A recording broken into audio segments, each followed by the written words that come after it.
Good morning. I'll call this meeting to order. Welcome everyone to the second meeting of the 2025 Interim Joint Committee on Education. I'm going to ask all members and guests to silence their cell phones. I am going to make an announcement. This year we have three statutory committees that are part of the Interim Joint Committee. We have some members yet who will be coming from EARS. I would ask that everyone up here at the front, these seats be reserved for members so they can be here. Sorry for the inconvenience, but I do believe we need to reserve these for members if at all possible. So keep that in mind when they come here. I guess we're going to introduce the new committee assistant when he gets here because he's in EARS. But at this time, I'm going to ask Sasha to call the roll, please. Senator Carroll. Here. Senator Givens. Senator Higdon. Here. Senator Meredith. Here. Senator Neal. Here. Senator Rawlings. Here. Senator Reed. Here. Senator Thomas. Here. Senator Tishner. Senator Williams. Here. Senator Wilson. Here. Senator Wise. Representative Baker. Here. Representative Banta. Representative Bojanowski. Representative Bratcher. Here. Representative Brown. Representative Emily Calloway. Present. Representative Josh Calloway. Here. Representative Camuel. Here. Representative Klons. Here. Representative Decker. Present. Representative Doan. Present. Representative Fleming. Present. Representative Grossberg. Present. Representative Grossel. Here. Representative Hale. Here. Representative Jackson. Present. Representative Massaroni. Present. Representative McCool. Here. Representative Payne. Here. Representative Proctor. Representative Rayburn. Representative Riley. Here. Representative Roarks. Here. Representative Stalker. Present. Representative Thompson. Here. Representative Truitt. Representative Wilner. Here. Co-Chair West. Co-Chair Lewis. Here. Co-Chair Tipton. Chair is present. We not only have a quorum, we have a full house. At this time, I'm going to ask if Co-Chair Lewis, do you have any remarks to make at this time? I do not. Okay, I don't believe Co-Chair West is here yet. He's in EARS, but we appreciate their service. So do we have any members have any introductions or comments? Representative Massaroni. Hi, today I have Amelia Boland. She's from Bardstown, and she is helping work on some legislation. She's a junior and is homeschooled in Nelson County. Okay, so. well, welcome, Amelia. Hope this is a great day for you. Any other members? Senator Reed. Thank you, Chairman. Today I've got my wife here today, who is a new school board member and very much entwined into the education system in Shelby County. So I'd like to welcome her as well. Sarah Reed. Welcome, Sarah. Glad to have you with us today. Appreciate your service. Representative Camuel. Yes, thank you, Mr. Chair. Today I've got with me my daughter, Maddie Camuel. She is here spending a little bit of time with me today, learning a little bit more about the legislative process. She's a junior at Center College, majoring in chemistry, so glad she's here with me. Thank you, Maddie. Welcome. Representative Emily Calloway. Thank you, Chairman. I'd like to welcome Audrey Harris. She is a junior from my district. She is a humanitarian, and we met at a Special Olympics event this summer. Really a pleasure to meet her, and I'm really happy to have her with me today because she has political aspirations. So thank you all for letting me welcome her today. Okay. Any other members? Well, Co-Chair West has blessed us with his presence. Do you have any comments you'd like to make before we start, Co-Chair West? No, Mr. Chairman. Sorry that I'm late. Hey, you've been taking care of business. We understand. Another committee. At this time, you should have received a copy of the minutes. Any questions on the minutes, or do I have a motion to approve? Motion. Motion. Is there a second? Motion second. All those in favor say aye. Aye. Any opposed, no. Motion carries. Well, we do have a fairly full agenda today. We just happen to have two new university presidents in the Commonwealth of Kentucky, and I've asked them to come. I'm going to ask them to come one at a time. And first, I'm going to ask if President Bradley from the University of Louisville will come forward. Now, President Bradley, you should be, Nick can probably help you there. Push those green buttons and make sure that microphone is pulled close to you. And just for everybody, I do have a practice as committee chair to swear our guests and presenters in. So would you please introduce yourself for the record, then I'll administer the oath. Sure. Name is Thomas Jared Bradley. Okay, who's your guest with you today? Nick Peak. Okay, please raise your right hand. Do you swear or affirm the testimony you're about to give is the truth, the whole truth, and nothing but the truth, so help you God? I swear. Thank you so much. Thank you. President Bradley, please proceed. Great. Well, first of all, welcome and thank you, co-chairs Lewis, West, and Tipton for this honor of becoming before the committee to talk a little bit about myself and about the University of Louisville. So, a little bit about, I guess, myself. But first of all, I want to thank you all for your support of the University of Louisville in particular, but for higher education in general, because I think we're all here to do the right things for our citizen.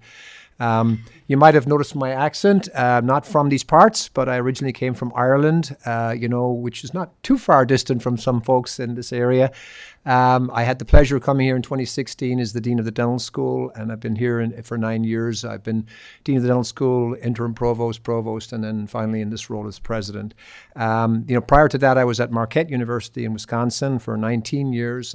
There I was in a great institution. I was actually also a K-8 school board member for many years. So again, pleasure to be here, and thank you so much for this opportunity. Next slide. So I think maybe best to orientate you around our university to our pillars. We have 4 pillars that form the basis of our strategic plan. And of course, the first one, not surprisingly, is related to our students, because without our students, we wouldn't be here. So a great place to learn. Next slide. So just to give you a little bit of a background of how we've been doing and where the breakdown of our students are. But as you can see, we've been showing enormous growth in our student population over time. And as you see from the fall of 2020 over the fall of 2024, you see that we're up 7% in undergraduates. First generation, 38% change in that period of time.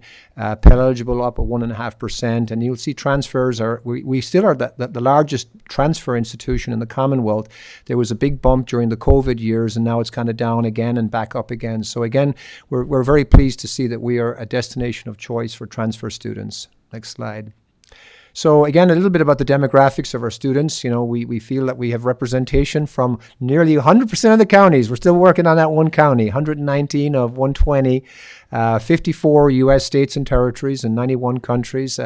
43.6% of our students are Pell eligible, 34.3% first generation students. And a little known fact that maybe people are not aware of is that we have 2,590 military connected students, which is a 10% increase over 3 years, which actually is 10% of our entire population of students. So 1 in 10 of our students is military connected. Next slide. So when we talk about what is the key to success, and we've done a lot of work around the demographics of how do we support our students, and I can tell you that access and affordability are one of the greatest barriers. And again, we've done this on our own students, assessing over years what were the barriers. And so one of the things that we've done is we've expanded during my time as provost the Cardinal Commitment Grant, which is designed for low-income Kentucky students. It's to bridge the gap from those students who have unmet need between 12,000 and 8,000 to bring them closer to the 8,000 mark, which we know has a higher predictability of student success. We've also been pushing programs around 15 to finish, because we also know students who take 15 credits or more will have a higher GPA, will graduate in time and get out. And that's what we want. Higher education is well worth it if you have a degree. It's not worth it if you don't have a degree at the end of it. Comeback Cards is a program where we have students who did drop out, who we are bringing back. And that's been a highly successful program that we've used. And of course, our border state tuition initiatives. And again, this is a program that we've done where we apply scholarships to bring students from our border state into the Commonwealth of Kentucky. These students come in, they form a part of our student body. We know a third of them will end up typically staying in the Commonwealth, which again is adding to workforce development. And they also on net pay more than our in-state tuitions because of scholarships we provide our in-state students. So again, they are a net positive revenue for our students and help support programs that we would otherwise struggle to have. We have a strong strong partnership with KCTCS. That was a regional agreement that we signed with Ryan Quarles just this past year, because again, as I mentioned, we are a top transfer destination. We have had these affiliation agreements with other institutions, but we've formed now a complete affiliation agreement with the entire KCTCS program. 39%, 1% increase in transfer students, as I mentioned, in 2 years. And then the other fact that sometimes people don't know is we have 3 U of L admission counselors who are actually embedded on KTCS's campuses, so that we can help students get the proper advice, take the courses where they're at, not to have to take courses at U of L that they can get in their own institutions at a lower price, but yet be prepared for when they come on campus to U of L. Next slide. So I think, part of the work that I've been doing, certainly as provost, and I know my interim provost, Katie Cardarelli, is here today, and she's been continuing this fine work around our students. But if you look at our overall enrollment over the past years, 2024 marked a record year. We broke our 24,123 students. To put it in context, U of L at its highest was 23,620, and that is back in 1990. So we broke our record last year, and we are predicting now, based on our admissions and our orientations and our retention rates, that our fall enrollment will break the 25,000 mark. So in 2 years, we've broken 2 records as it relates to overall enrollment. And you can see with our FTIC, which is first time in college, these are, again, our numbers that are rising. But the thing that gives me great pride is the year 1 fall to year 2 fall, the third line item there. Our success rate in bringing students, we know the first year from fall to fall is the greatest risk for our students. Typically, we've lost 20% of students based on the data that we have in our institution. And we are moving forward with our retention efforts around that and our institutional unmet financial need grants. And you're seeing the results of that. To go up a percentage point is a big deal, but to go from 80.5% to 83.6% in 2 years is nothing short of amazing.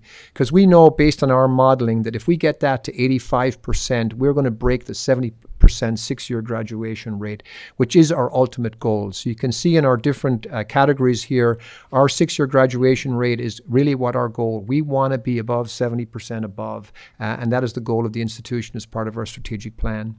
Next slide.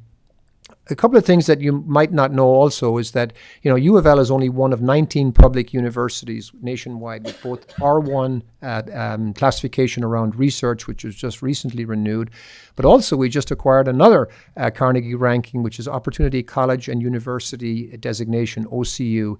And this means that we provide an institution with high access, and then our graduates have access not only to education, but to the community, but then when they graduate, have high earnings. And again, we are the only ACC institution and only one of 2 public institutions in Kentucky with this newly created Carnegie classification, OCU. Next slide. So again, third part of our pillar is a great place to work, and I think we've done a lot around this. When you think of U of L and U of L Health, we are the second largest employer in the metro area, so we drive a lot of the economic weight within the Commonwealth and within the city of Louisville, but we have a commitment to our students and our workforce and our faculty, and so a lot of work we've been doing around compensation. We've been working around workforce development. We have, over the last 5 years, committed over $70 million to compensation increases, because we know that we need to be very competitive. We've got to have the best staff and we've got to have the best faculty. And we believe we have a competitive benefits and strong work-life balance. And we can always be better, and we will continue to do so. Outreach, from the standpoint of engagement, we are the largest producer of bachelor's prepared nurses in Kentucky. We've increased our class size by over a third in both the fall and spring enrollments. We also have our Owensboro program, and we're also looking at developing a similar program to Owensboro in Mountain Comprehensive. We have statewide health outreaches, and these are, a lot of them are medical and dental, which, as my previous life, I was very much involved in the dental ones. And again, showing the reach of the University of Louisville, that it's in all through the Commonwealth, because we want to be a resource, and of course we are a state university, and so we want to show you all where we've been working. And then the thing that that we had great pride in opening, and I know a number of folks here were in the opening of our Rural Cancer Education and Research Center. And this was in Bullitt County, and that was just really important for us because, again, just pointing to the rural outreach. And if you get to visit the Bullitt County Hospital, the cancer center is facing south, and Jason Chesney, the director of our cancer program, wanted to make sure that it's facing south so that it'd be welcoming from all of the folks in the Commonwealth to come and have access to the care that we can provide. And bringing our physicians from Louisville to that county is important from a standpoint of access and equity of care. Next slide. Again, the program that I think, we've been very grateful for you all here and your support in this biannual budget around our Kentucky Manufacturing Extension Partnership, MEP program. This is a program that actually has been in existence at U of L for the last decade or so, but it's been kind of federally supported by $1.3 million grant. But the legislature in this past biannuum committed $10.6 million to support this program, $5.3 million each year. And what we'd like to say about that program is that this has been really a pass-through. $4 million of that $5.3 million is directly going to businesses across the Commonwealth of Kentucky. And we'll be testifying hopefully in a committee later in the spring and later in the summer around the work that we're doing. But we are touching counties. We are bringing our faculty to those workforce. We're providing advice about streamlining and efficiencies, but also providing direct grants. So again, it's something that we're very proud of, and again points to the support that we believe that we are adding to the workforce development here in Kentucky. And then finally, we have the third Carnegie classification, which is our Community Engaged University classification, which I think speaks to the volume of work that we are doing in our community. And so a great place to discover. Again, great news there. We have $204 million in research expenditures. That's up about $170 million from the prior year. $67 million of that is from NIH, and $6.75 million is that from Humana Foundation. And that's around direct input around, sustainability. It's around health outcomes, and it's around, creating a healthier workforce and a healthier population. And so we're really proud of that work. Green Heart Louisville is an internationally recognized urban health initiative that we've been working on.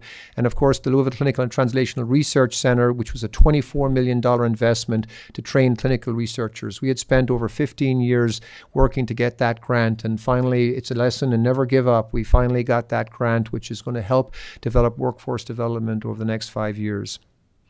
So again, reaffirmation of the R1 status by Carnegie. We are only one of only 10 public universities nationwide with all three designations. So we have the R1, Opportunity College and University, which I mentioned before, and the Carnegie Engaged classification as well. Next slide.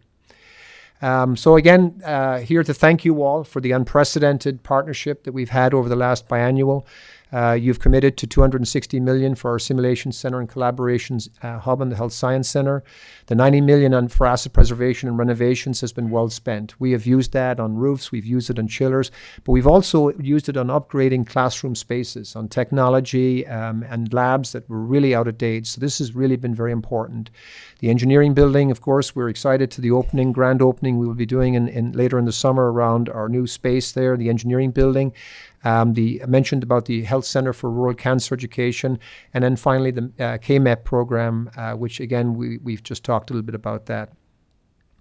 And so just to kind of give you, I came president on the 6th of March, 2020, and I've been working hard ever since. And of course, the first 100 days, next slide, been working on, like you all, working on an annual budget. Our financial budget kicks off on July 1, so the last 3 or 4 months have been working around some of the challenges that we were facing. And of course, we're all familiar in this room about some of them. We're first of all dealing with the raising cost of education. Education costs are rising faster than tuition costs. We want to make sure that the burden of that is not passed on to students. So we want to make sure that we're being good stewards of those resources. We also know that we have some challenges that we still have to work out about the implications around research. indirect cost recovery and grants as we see, as the federal government moves to a different cost structure. And so, again, we've been very prudent about planning our budget around that. We also have been very prudent around being in compliance with House Bill 4, or as it's now known, KRS 164, and I know we'll be testifying tomorrow around that. Changes in federal funding, again, I mentioned that may impact research. We have a strategic plan that will run out at the end of this year. They're around those 4 pillars I mentioned. I'm happy to say that we are well advanced in our strategic plan. I was involved in that as provost, and the new provost is continuing that work. But this will guide us over the next 5 years, and it will be around the same 4 pillars. And then U of L Health and the university, we were born in 2019. The relationship between the health system and the university, and now we're working to finalize a new affiliation agreement, which I think, again, will be helpful to both organizations as we face the challenges ahead. And next slide. And so in closing, I think, U of L is fulfilling its mission. We've had historic successes in enrollment and student outcomes. I think we're serving as a major economic, healthcare, and research resource for the Commonwealth of Kentucky. And again, I just want to extend my deep gratitude to all of you who've been so supportive of the efforts. And I've enjoyed going out into the community and speaking with many of you, and it's been a joy. So thank you so much for your support, and I'm happy to take questions. Thank you, President Bradley. And before we do have some members with questions, but I just want to personally thank you and University of Louisville, specifically U of L Health. Just a couple weeks ago, opened an urgent care center in Taylorsville, so as they say, we can now get stitches and x-rays 7 days a week back home, which we could not before. And I know representing an adjoining area, U of L Health has been very active in expanding services to the communities, and that's very much appreciated. We do have some members with questions. First, we have Representative Jackson. Thank you, Mr. Chairman. I want to just a couple comments, please. I want to congratulate Dr. Bradley, and also I want to thank you and Nick and Jeff for getting out in the state and coming down in our neck of the woods and meeting with us. I think that shows a lot of initiative on your part, so congratulations. I also found out the prerequisite to be a university president in the state of Kentucky is that you have to have a dental background. Dr. Bradley and Dr. Capilouto at UK both are dentists by trade. So Representative Riley has a son who is a dentist. So I think I know who will be the next WKU president here in the near future. But congratulations. Thank you so much. Thank you, Representative Jackson. It's been a pleasure. No one would ever tell you to be a dentist to get to be president of a university. That's just not out there. So the fact that we have 2 is pretty unique. Our next question comes from Representative Grossberg. Thank you, Mr. Chairman. I echo the congratulations, and I wanted to point out to everyone that the primary mission of a public university is to serve the public, and it's clear to me that the University of Louisville does just that, not just through quality education, but through its medical services, through the University of Louisville Health, through its outstanding research, through the workforce development, and through the community impact. I do have 2 questions related to some of the statistics that you gave, and my background is in statistics, so you really had my attention there. The first is that the 34.3% first-generation students, I don't know how that compares to peer universities or the nation, but I'm certain this is well above the average. Yep. My concern is about the following. So the fall-to-fall retention rate is 81.5%, not terribly alarming. The fall to spring, 94.2, which I assume is high. The graduation rate of 61.1, you said that you wanted to get it closer to 70% by increasing retention year to year. What about towards the back end, as opposed to just retaining the students earlier on? What are you doing for the students who are there for 4 years and possibly even 5 years, and for some reason, despite that continual matriculation, have not advanced completely towards a degree? Sure. And then I have a quick follow-up question, if it's okay, Mr. Chairman. Sure, absolutely right. And we are absolutely working on those students because, you know, the 6-year graduation rate goes back to the cohort when they came in. So a lot of the students, you know, that are in the system dropped out, and the numbers are lower as you look beyond that year 1 to year 1. But we absolutely are working on tutoring. You know, we have invested a lot around tutoring support services because it's usually academic issues that come up. And so we've been investing in that. The other thing we've also invested is in our mental health support services, so the services that we also know that students need in these situations. Going back to your Pell eligible, you know, the equivalent is about usually 10% less than what national universities. So for instance, I know UK numbers are in the high 20s around Pell eligible. So the fact that we have 34% is unusual. It certainly is not replicated in ACC universities. But I think, you know, from the standpoint of the students that are later on, I mean, it really is around academic support. And we've invested a lot in additional tutoring support services for those students. Early alerts, we had also realized that a lot of these students, when we looked at the data, the students with the most need were the least likely to show up in our tutoring services. So we actually introduced incentives, scholarship programs to incentivize students to actually go and get the support they need. Faculty mentoring, we started a mentoring program around advisors because when you have first generation students, the first time they reach a roadblock, they don't have essentially the support service that might get them through that. And so again, we've been trying to look at this from a holistic approach rather than just sort of financial or whatever. It's a very complicated initiative. And what we've been trying to do is identify students where their need is at. And that's really about having that person who is the connection between that student. So again, it's back to our mapping of these students and looking at the demographics, the interactions with the students, where is the need that they're at, and we're trying to customize, as you will, to the help that they need. That's how complicated it can get. Go ahead. Real Thank quickly. you. Outstanding answer. That's everything I needed to hear.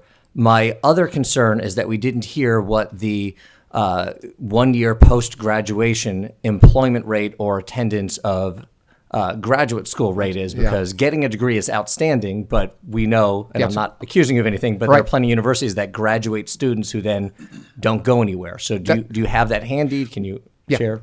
We have that data, actually. We do gather it from our IR. It is sometimes very difficult to get that data. We know that that's one thing going forward that we have to have a better system around. But I will say that because we got the OCU classification of Carnegie, it's actually measuring some of the data that we're supplying to them that we seem to be doing well because we ended up getting that, and that's related to income after graduation. But I think that's a metric that we are really going to hone in on as well. We have a student study. What do you want to mention? I think you can also see the proof in the pudding and how students are choosing their majors. They see the workforce demands in the state, and they see tides shifting towards STEM degrees, STEM plus H degrees. They see that that's the workforce demand, and and we've had a 12.2% increase in STEM enrollment over the past 10 years because I think our students are smart in seeing these are where the future jobs are going to be. So it's reflected there, even if we don't necessarily have the data for you today. I mean, we're already seeing it in our student choices, and they're smart cookies. All right, thank you. Next, Representative Fleming. Thank you, Mr. Chairman. Dr. Bradley, I'm around the post. Back up. There you go. I want to thank you and Nick for meeting with a couple of us in Louisville a week or so ago and go over some of your thoughts and concerns, and also trying to find some type of collaborative approach from the General Assembly, particularly from the Jefferson County, to help you all out and so forth. I want to ask you, Senate Bill 9 back in 2022, the Read to Success Act engaged or had a third party to go and evaluate I guess, preparation of teachers. And I know there's a lot of workforce issues, but one focus that we come across time in, time out is more workforce with teachers. So could you provide, first of all, can you let us know, has that report been released, that the evaluation been released?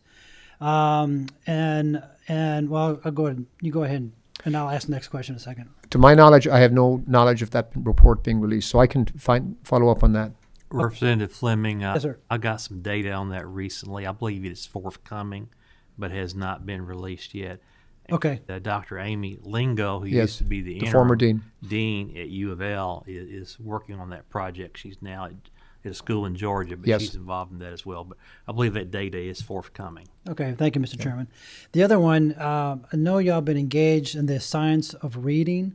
Could you give me a little bit of update on where y'all are in terms of that evolving, and how long y'all been engaged in that science of reading? Well, I think we were very happy to get the grant back to U of L, and actually Amy Lingo was very much involved and is still involved in that project in her role as dean down in southern Georgia. But that grant we just got back in this summer, and so we've been up and running. We set that up through the College of Education and Human Development, and we're moving forward with that, and we're excited to have it because, as we all know and share in this room, the concerns around where reading and math is as it relates to the scorecard that was released, the national scorecard, that we still seem to be declining in all these rates in 4th to 8th grade reading nationally. So there's no doubt we have a lot of work to do in that, and we're proud to be the leader in having that grant back from the state that's going to help support the data and the science around it. So I think stay tuned is I guess the answer to that, because I know the content experts are very much involved in that. And I appreciate the update. If as y'all as things evolve, could y'all update the Sure. committee or the chairman or us, down the road, maybe sometime in the spring? Absolutely. Get a better idea. I appreciate that. Yeah. Thank y'all very much for being here. Thank you, Mr. Thank you. Chairman. Have a question from Representative Stalker. Thank you, Chairman. Thank you so much for being here today and for sharing so much of this information. I can't help but to notice you mentioned something that we all are aware of, which is the cost of tuition is constantly increasing. Could you give us an idea of what the average cost is for somebody who's enrolling in an undergraduate degree, and talk about maybe what that increase has been over the past few years? Yeah. So, typically, we are limited by CP to, a tuition increase over a biannual period of time. And it's typically, 5%. It can be lower than that, but typically what we're facing right now is a 5% increase. The average undergrad tuition rate is about $12,000 in kind of, it's a little bit probably less than that, maybe $11,800, but it's about $12,000.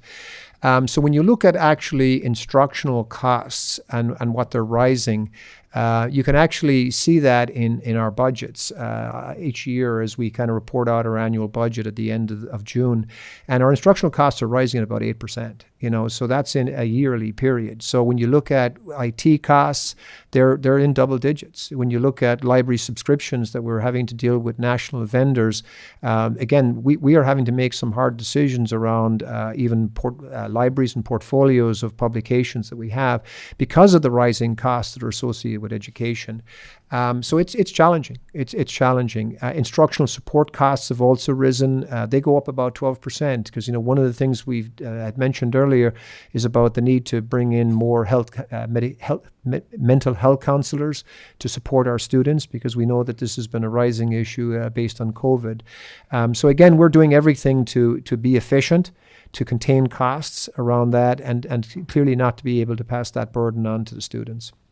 Nick, you have a point? Can I add something there? I think it's important to note that the sticker price of tuition, yes, is going up, but I think we would be remiss if we didn't mention that the average cost of attendance for students is actually very competitive. And 10 years ago, 25% of all undergraduate students at U of L paid $0 out of pocket for tuition. 25% paid $0 for tuition and fees because of scholarships and grants. That's institutional scholarships, state grants, federal grants. 10 years later, present day, 51% of our undergraduate student population pays $0 out of pocket in tuition and fees. The costs that they're having are for meal plan and for housing. So we do recognize, and we're trying to keep costs low for students every day, and we're trying to keep tuition sticker price down as much as we can, but also credit to the General Assembly for the KIA money that's appropriated, credit to the federal government for supporting the Pell Grant program for our most vulnerable students who are funded through those Pell Grants, and then credit to us as an institution who are being very aggressive on scholarshiping and being very creative to try to recruit students to come here. But we have a real success story to tell there, and in some cases, students are getting money in excess of tuition and fees that they can put towards housing and meal plans. So, that's the complicated part of higher education right now, is actually the discounted tuition. Comparing that from institution to institution is a bit more difficult than comparing sticker price to sticker price, or comparing our sticker prices in Kentucky to the sticker prices you might see in Indiana or North Carolina. There are just so many factors that go into setting those rates. So I think it's a good question, though. And we can get you more data as a follow-up on that. We'd be happy to do that. So a good example is the Cardinal Commitment Grant I'd mentioned in the presentation. That actually is an $8 million commitment we as a university have given around unmet financial need. So that's in addition to all the other Pell and Keys money that a student is available. So again, we know where the barriers are for our students, and we want them to be successful. Thank you. Representative Wilner has a question. Thank you, Mr. Chairman. Thank you so much for being here, and congratulations. Thank you. Both my parents were U of L alums, and yes, right. I'm very proud of that heritage and really proud of the work that the university continues to do in our community. I wonder, and this is not a Kentucky or a Louisville specific issue, but you alluded to this, the possibility of federal cuts for research funding. I'm curious if you have any sense at this time of what that might look like, and if there's a plan to fill those gaps. Yeah, so right now, from the standpoint of grants we've lost, it's about $4 million annually that has impacted our portfolio. This is there is a stay on the decision around the indirect cost recovery rate, which is currently 57% for institution. One of the administration's stated aim at the start was 15%. If that was implemented, that would be about a $22 million hit to the institution. So a lot of what we've been doing is, sort of being very prudent around the hiring. We have a hiring position control around the university since early March to mitigate sort of the headwinds that we still don't know, right? So we're waiting to see what happens. So we've been very prudent around that. Thank you. That is the last question for the members. I do have a quick question. I appreciate our visit last week, Mr. President. Could you elaborate a little bit on the relationship? It's interesting. We have Murray here with us today, the relationship of Murray State on the cybersecurity program in the state. Yes. Well, we've been very happy to partner with Murray on the cyber space. And I know that it hadn't been at the start a good relationship, but we have actually, really moved forward in that. And I think what we have now is a great partnership between the institutions, and I think they will be able to vouch for that as well. We have expanded that relationship even to include the discussion around health and how Murray's goal to, expand the health portfolio there.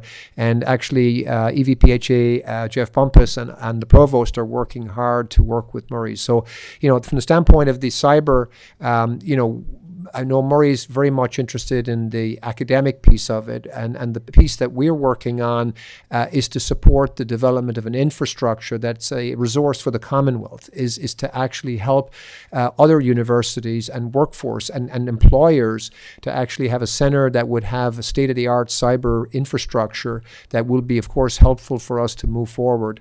And some of the discussions we're having as well, as we've been meeting with the legislators, is combining that with AI as well. So we see a lot of opportunity and synergy here as we develop this program. So I can just say that it's been a great partnership with Murray, and I've looked forward to developing those connections.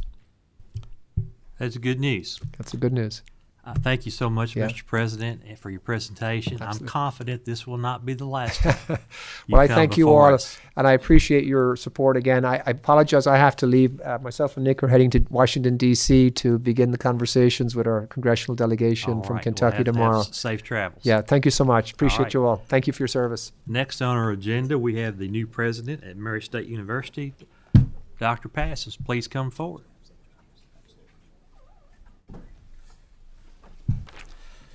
Good morning, Dr. Patterson. Just as I told President Bradley, make sure that green light is on in front of you, is on, and please introduce yourself for the record, and I'll administer the oath. Sure. Thank you, Chairman Tipton, and also co-chairs Lewis and West.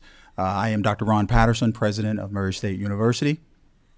All right, please raise your right hand. Do you swear or affirm the testimony you're about to give? It's the truth, the whole truth, and nothing but the truth, so help you God. I do. All right, thank you so much. I believe today is the 14th, so you've been on the job 2 weeks. Absolutely. So please proceed. Thank you very much. Again, Dr. Ron Patterson. I'm originally from Mississippi, a small rural town in northeast Mississippi.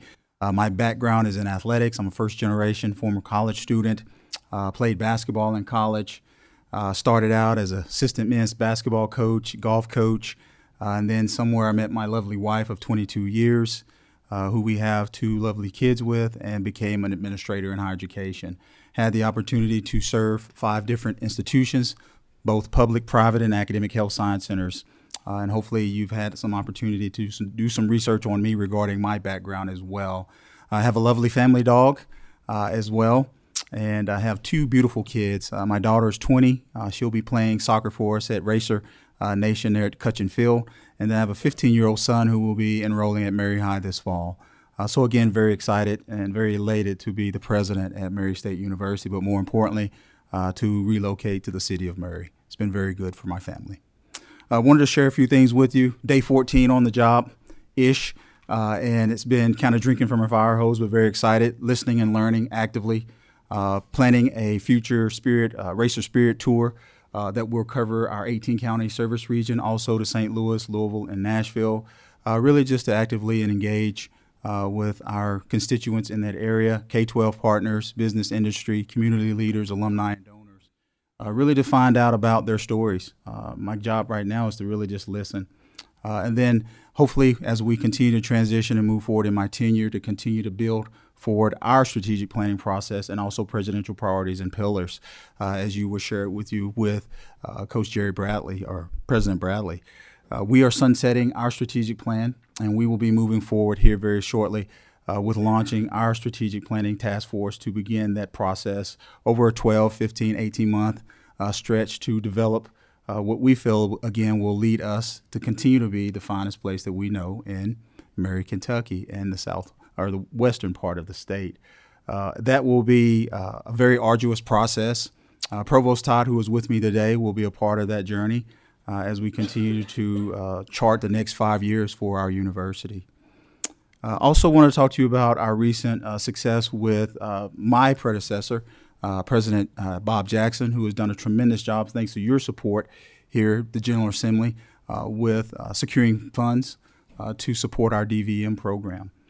As you well know, we are working with the CPE to get that degree approved here in the coming months and weeks ahead, and looking forward to meeting with Dr. Thompson to really make that a reality before the next general session. After that, we'll be continuing our partnership with the University of Louisville with the 2+2 College of Medicine program. Again, that will be a request for new construction at Mary State University, but more importantly, continuing to focus in the STEM H areas as it relates to pre-med. So as you heard earlier from President Bradley, he again is very supportive. I, coming on board at Mary State, obviously supports this effort as well. And healthcare is really huge for our region, rural area as well. We're building a new school of nursing. We're about 10% complete with that project. The steel is up for the most part, and then we'll start seeing again kind of the walls being constructed in the next coming months. That is scheduled to launch or be open in August of 2026, and so that'll be moving very, very quickly. Again, very excited about that. We'll continue to look for ways to expand those academic programs and offerings in the School of Nursing, which is, again, been named after President Jackson and the lovely First Lady, Ms. Karen Jackson as well, Jackson Hall. Wanted to share with you again about our Living Learning Commons. That will be, again, another new construction that we're very excited about. That will assist us in enhancing our student retention and success at Mary State University. We're kind of in the schematic design phase for that new construction build. And then again, in the future, we'll bring back, again, some interesting and successful data regarding how that is helping and benefiting our students here at Mary State University. I also want to talk to you about some our success that we had in athletics. Obviously, we were one of 2 institutions out of the state, the Commonwealth of Kentucky, that made it to the College World Series. We were very excited about that. Louisville was the second, and Dr. Bradley and I were kind of needling each other about that. Hopefully we can continue that success and represent the Commonwealth well, not only in academics, but also in the field of competition. That is a little bit about me. And I'm happy to answer any questions that you may have at this time. Well, President Patterson, thank you for being here. I had a chance to visit the Breathitt Veterinary Lab in Hopkinsville a few years ago. I have not had the opportunity to visit the campus in Murray, so I hope to rectify that in the near future. I believe we do have a question from Senator Carroll. Fantastic. Thank you, Mr. Chairman. I'm here to your right, Mr. President. I have the 2nd District down in your area. I look forward to having a conversation with you. And a lot has been going on the last few years at Murray State. And as an alumni, I'm very proud of the programs Thank there. you. My daughter graduated from the program for students with special needs. And she will probably want your phone number, so don't be surprised if you get that request. That is fabulous. In our region, and you're aware across the state of the growing number of children diagnosed with autism. Yes. We have a severe shortage of BCBAs in our region and across the state. I understand that Murray State is about to start that program. Do you have any details on that? I'm sorry to put you on the spot with this. Many details about that. We talked very briefly, Provost Todd and I, about our conversation as we were driving to Frankfurt yesterday, but I do know that we are moving in a positive direction regarding that program. Great. And I look forward to all the growth Thank you. at Murray State. And you have a very strong legislative team to support you. So Absolutely. know that, and we're going to be here to help you. Thank you very much, Senator. Thank you, Mr. Chairman. President Patterson, I've always got a question. Please ask. I know you've been there a short time, but in your short time being president of Murray State, what has impressed you the most about what the university offers and the potential it has, and what do you see as the major challenges that the university needs to overcome in the future? Great question. I think first and foremost, people. The region is just full of tremendous human beings who care passionately and deeply about Murray State University, but also, more importantly, about the Commonwealth of Kentucky. And so to answer that question, that is what appealed and attracted me to the region. I grew up, again, 2.5 hours south of Murray State University, so know the institution, the history, rich tradition quite well. And so that was very appealing to me and my family. My wife attended Midway College, which is now Midway University. She was a successful soccer player there. And so this was a bit of a homecoming for us to come back to the Commonwealth of Kentucky. In terms of, I won't say challenges, but opportunities, I think one is, again, addressing opportunities within the STEM-H fields. We are doing that very, very well. We're well on our way with the DVM program and the new construction, secondarily with the School of Nursing, which will be named Jackson Hall. That construction is moving positively. And then I think, again, addressing enrollment. With my enrollment background, I'm very confident in working with Provost Todd and our other colleagues in the enrollment offices there in terms of continuing to try to really buck the national trends, because we are performing quite well, even though we're in the middle of an enrollment cliff. And so how do we continue to sustain that now in the days and weeks and months coming for our institution will be critical for our future success as well. And then last, student success and retention. And how do we, again, develop programs, continue to support programs, enhance programs that will allow our students to enter as freshmen or whatever path or level that they come in and graduate in 4 years, 2 years if they're transfer students. That is extremely important to me, but also Murray State University. And then piggybacking on that, again, job placement, right? How do we, again, prepare them to be workforce ready immediately upon completion of that degree within hopefully 6 months of their graduation, if not sooner? Very good. I do have a follow-up. One thing that I have been made aware of is that we have over 600,000 people in Kentucky that have some college credit but have no degree or credential. So we're talking about an older population. Absolutely. So how does Murray State University reach out to that population and help support them in achieving the educational outcomes? Absolutely. So there are Nationally, there are non-degree completer programs for those populations, trying to meet them where they are with if they have any credit at all. And if they don't, then obviously it's up to us as an institution to develop credential programs, certificates, or micro-credentialing, where they can get 15 to 18 credit hours very quickly and be, again, immediately placed back into the workforce and be productive citizens for the Commonwealth of Kentucky. And so we'll continue to explore those potential possibilities and enhance and improve on those efforts under my tenure. President, thank you so much for being here today. I know we're going to have many conversations in the future because there's a budget session coming up. Thank you very much. But anyway, again, thank you so much. All. We look forward to continuing, and best wishes to you in your role as president of Murray State University. Thank you, Chairman Tipton. All right, thank you. Bye-bye. All right. Next on our agenda, we have an update on House Bill 250 from 2022. So if the people who will be presenting, looks like we've got CPE coming up first. That'll work. So please come up and introduce yourself for the record with your presentation.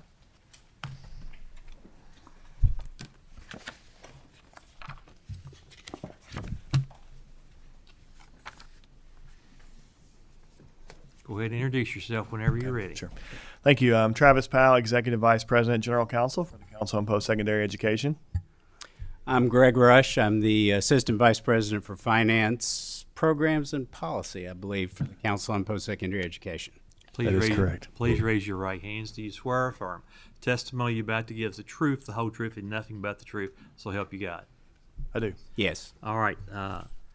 Please proceed. Did the members receive a copy of House Bill 250? The members should have had a copy of House Bill 250 that was adopted in 2022 in your packet. So please proceed, Travis. Thank you. Go ahead, Greg. So I know you have a copy of the bill in your packet, and many of you all were here when House Bill 250 was adopted in 2022. But take a little overview today. We were asked to talk about specifically the management and improvement plan in House Bill 250. So again, House Bill 250 required the CP create and oversee a management and improvement plan that had included the areas that you see listed on your slide there. And essentially, these cover almost every area of the institution. And so, as some of you all are aware, the House Bill 250 was really initiated based on some financial issues that KSU had and some appropriations that needed, emergency appropriations need to be made in order to help KSU to continue to operate. So you'll see some financial accountability measures there that we had to have goals and objectives for, but we also were required to basically look at every aspect of the institution to help that institution to improve. And so you'll see things there from review of policies and procedures and salary guidelines and benefits, accounting and fiscal controls, student success and enrollment management, and then finally, development of an online curriculum with the intent of offering bachelor's and master's degrees online, which, while not specifically listed for the incentive funding, was the primary impetus for some incentive funding that KSU received as part of House Bill 250. So the plan over all these areas was required to include specific measurable goals, objectives, and benchmarks for each of the improvement areas, a process for monitoring and evaluating their progress, terms and conditions for termination of the plan, and then on-site CP third-party staff and help in implementing the plan. And so once we implemented the plan was adopted, we have been providing KSU with assistance, technical assistance essentially, in order to help meet the goals of the plan. As part of this process, we were also required to contract with an independent third party to make to oversee the evaluation and then to make recommendations on university governance and operational structure and evaluate their performance through the period of the council's oversight. And so we contracted with a firm originally called Moss Adams. They recently merged. Now they're with a firm called Baker Tilly. It's essentially an accounting a firm that also provides this type of analysis, had done some of this work before for some local governments and that sort of thing. They have been an essential partner in this, have really operated with fidelity and engagement through this. I'll talk a little bit more about that later, but they've been a huge partner in helping us to provide the oversight of KSU, and has also participated in providing this quarterly report that many of you all have seen as part of our monthly financial reporting obligations that we provide. The report, we report on progress June 1st and November 1st of each year. And then by November 1st, which is crazy to me to say because it seems like just not too long ago we were implementing this plan, entering into this plan, that we're actually to the end of it now. So by November 1st, 2025, we have to provide a 3-year performance analysis based on the management improvement plan. And already, again, I mentioned the incentive funding earlier, $15 million, in addition to the $23 million loan that was received, and incentive funding to be distributed to the university based on goals and benchmarks included in the plan. Again, I mentioned Baker Tilly, formerly Moss Adams, a third-party evaluation. This firm they meet with KSU staff monthly since the inception of the plan, including they've already done 3 site visits and plan to do at least 1 more to do their final evaluation. They provide quarterly and monthly report tracking on progress of 143 objectives outlined over those areas that I mentioned earlier in the plan. And again, they're going to provide an overall progress report and recommendations to us in September so that we can use those when we make our final report due on November 1st. So these are the quarterly performance report objectives for April 2025. All the objectives were due by June 30 of this year. So we just finished the last quarterly reporting period. We expect those reports usually come in about 3 weeks after the end of the period. So these are just from April. We don't have the most recent report materials in. Just note that and look at this. We expect several of these to be finished that were finished in the next quarter. So just to give you an example, again, that's 143 total objectives. Again, very comprehensive. But just to give you an idea, so for example, in the policies and procedures area, these are things that have been completed. They've created a schedule and timeline for review and revision of all policies. And actually, the board approved a significant number of policy revisions in the past meeting. So we expect that in progress number to shrink, if not completely go away. I think all their policies and procedures, and when I say all policy and procedures, I mean everything across academic affairs, purchasing, you name it, all the policies and procedures are included in this. Salary ranges, they completed a revised benefit plan with holiday and leave policies. They actually in the past couple of years have actually joined the state employee health plan. So they now actually participate in the same health plan that we participate in as state employees. And that's been a big benefit. They've really been able to leverage engagement with the personnel cabinet on that. They've come on and done benefit fairs at the institution. So that's been and it's saved employees some money as well, and the institution some money as well. So really proud of that. Positions descriptions and salary guidelines for all positions, a revised organizational chart. They benchmarked administrative positions to peer institutions. And the board has received all the training required for House Bill 250. They revised their board committee structure, established an audit committee. We provided training and sort of gave an outline to the institute, to the board members about how the financial crisis occurred, because also in a different bill in the 22 regular session, the board was reconstituted and all the board members were replaced and renewed with other new board members. So the new board members did not have experience, other than the faculty and the staff members, did not have experience with the financial crisis. So we had to get them up to speed on that. Guidelines for academic program offerings and faculty productivity. We actually had a review of all academic programs, and low-performing programs or programs that had low enrollments were discontinued. And there were also identified some new programs to be offered. Many of those were offered in the online program. That's another objective that I'll talk about here in a second. So some new programs were offered as part of that analysis.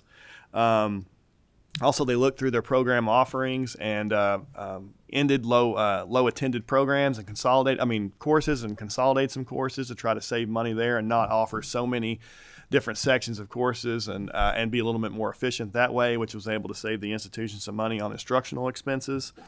Accounting and fiscal reporting systems. We'll talk a little bit more. Greg's going to mention a little bit about the monthly deliverables that we have around finance.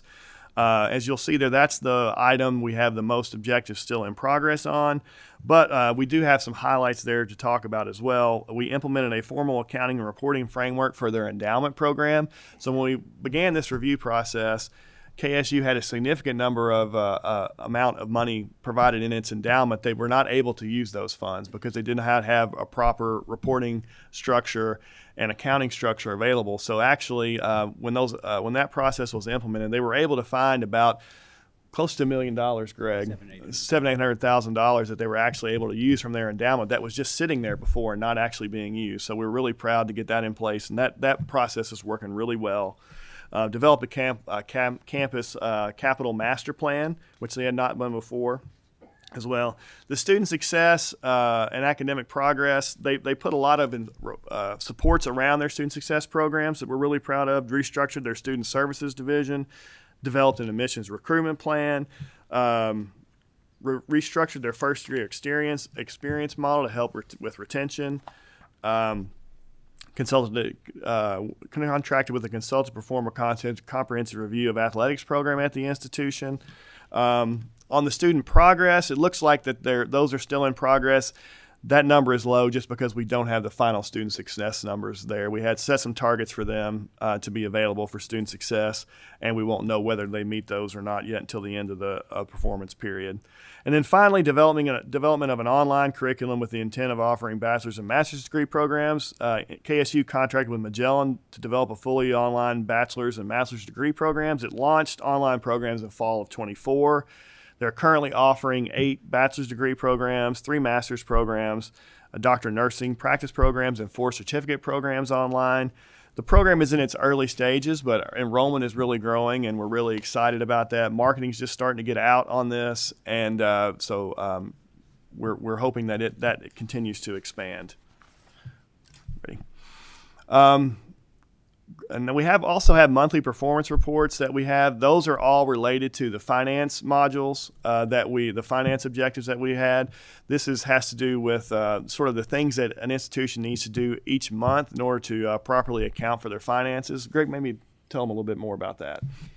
Well, as you know, a lot of the issues that initiated this whole program related around finance and some things that had happened in fiscal year 2021. And that was probably the largest number of objectives in any single area were related to finance.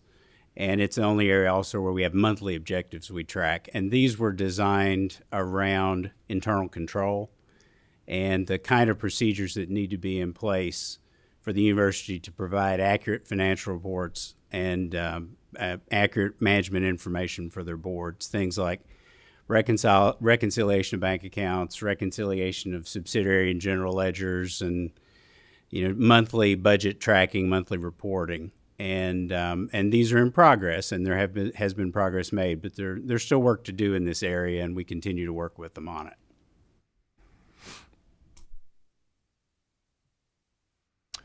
I mentioned this earlier, but Baker Tilly will be on site in July to perform an overall view of management plan objectives. And so, I mentioned earlier that we've seen progress on these items, and some of these were one-off initiatives, but many of these were things. While we checked the progress initially to make sure they met the objective, we want to make sure that KSU is continuing to do this, that the box wasn't just checked, that they actually are implementing these things with fidelity, and that the things that they've accomplished are continued to be implemented since the time that they were performing. I mean, some of these objectives were due to be completed, almost 2 years ago now at this point. So we're going to have Baker Tilly go in and really make sure that these things are continuing to be done as part of their final performance review. Again, I mentioned the lag on the data, but we'll have the 3-year student performance data to be reviewed beginning of September 2025, so we can include that in our report. And then we will submit our 3-year performance review analysis and provide our recommendations by the due date in House Bill 250, November 1st, 2025. Thank you all for your presentation. We do have some questions. First question is from Chair West. Thank you, Mr. Chairman. My questions revolve around the finance component. On the quarterly performance report slide, we have 59 total objectives and 23 in progress. Could you comment on what are the most important things in that 23 number? And specifically, one of the things I'm looking for also is the audits. Are there any outstanding audits, especially forensic audits, and how's the chronology going with all that? Okay. And then I have a quick follow-up, Mr. Chair, if you would allow me. I think probably the most important pieces left to complete in the finance thing revolve around those monthly deliverables. Those are the internal control procedures. It's the the basic stuff that you need to make sure you're doing each month to make sure that you understand your cash position, you're forecasting your cash position, you're monitoring your budget, and you're able to present that information to the board and it's accurate. That's probably that's the majority of what's left to get completed. As to audits, the APA did a forensic audit that completed in 23, I believe. And they've issued that report. I think they referred some issues to law enforcement. I don't know at this point that resulted in anything that I'm aware of. On their financial audits, they've completed since this process began. They have completed 21, 22, and 23 was just completed. They are in the process of their 24 audit, which was due last March. They are projecting a completion in September. I think I hope that's accurate. I think it's aggressive given where they are right now, but I think we're all hopeful that they get that audit completed in September, and then they'll be able to begin the 25 audit. I would anticipate the 25 audit would probably take 4 months, probably from completion of the 24 audit. Yeah, and just a note on that, between 22 and 23, there was a change in auditors. That's right. There was a change in auditors, and anytime you change an auditor, it ends up usually taking more time because they're starting from scratch and getting to know everything. So now that this auditor has finished his first audit, we expect that the next one will be a little bit quicker, and then each time it gets a little bit quicker. Yeah. Quick follow-up, Mr. Chairman. Proceed. As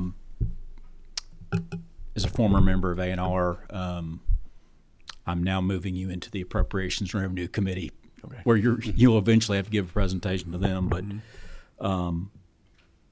it appears we're just now doing individual financial controls and account reconciliation. Like, why did this take so long? I mean, this is 4 years now, and why are we here? Why are we just here now? I think that's a very good question. And, we've been involved with this process. Travis and I both have since the beginning, since House Bill 250 was enacted.